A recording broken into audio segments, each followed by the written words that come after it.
Good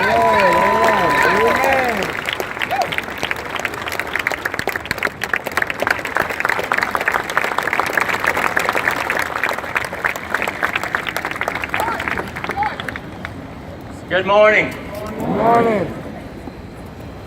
Today, for the first time in 20 years, and for the first time in this 21st century, we are dedicating a monument on these Capitol grounds.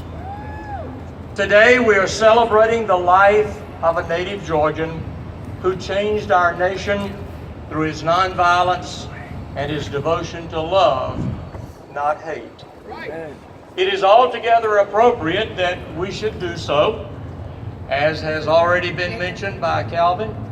Exactly 54 years ago today, Dr. Martin Luther King delivered his famous I Have a Dream speech on the steps of the Lincoln Memorial in Washington, D.C.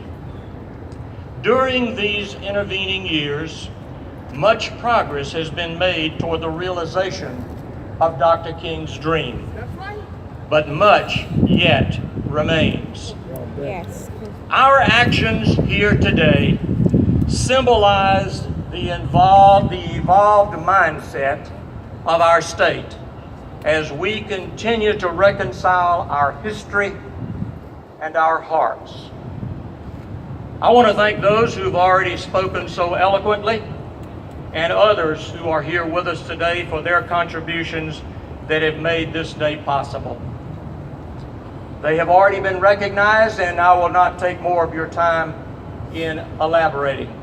I do think it's appropriate, however, that this event has attracted our United States Senator Johnny Isakson, and the members of the United States Congress who have already been identified. Thank you all for being here. Certainly without the leadership of the Lieutenant Governor and the Speaker of the House, Speaker Ralston, without the support of those members of the General Assembly, both present and past, who voted for the legislation and supported the efforts that bring us here today.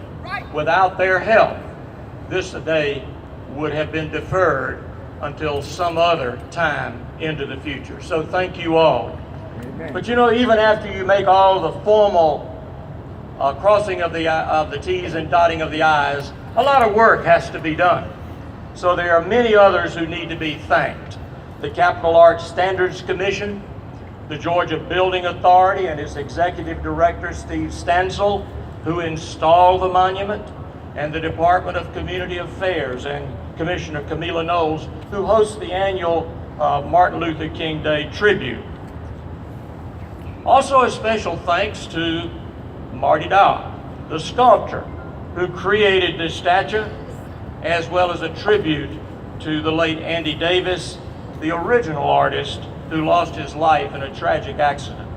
To the families of both of these artists, we thank you for your presence here today.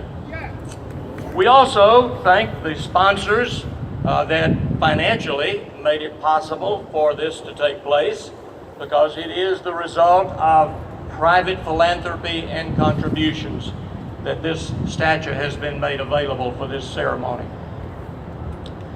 We also, of course, appreciate the Reverend Bernice King for being here to represent the King family, along with the other members of the family who are here as well. As you will see in a few minutes, the statue depicts Dr. King in mid-stride, with his face looking forward as if focused on a better future that he wants us to build together.